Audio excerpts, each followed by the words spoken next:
आज आप सारों का प्यार देख के मुझे 8 फरवरी आज नजर आ रहा है। इंशाल्लाह 8 फरवरी को इंशाल्लाह ये हल्का पहले भी गुजरात वालों का था, आज भी गुजरात वालों का चाहिए कि लाहौर में बैठे जो गलत फहमियों में है उनको भी जलालपुर जटा का पैगाम मिल जाए।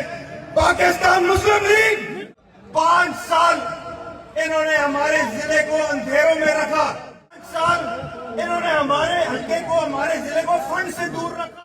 अरबों रुपए पता लगता था, कभी लाहौर लग रहे हैं, कभी इस्लामाबाद लग रहे हैं।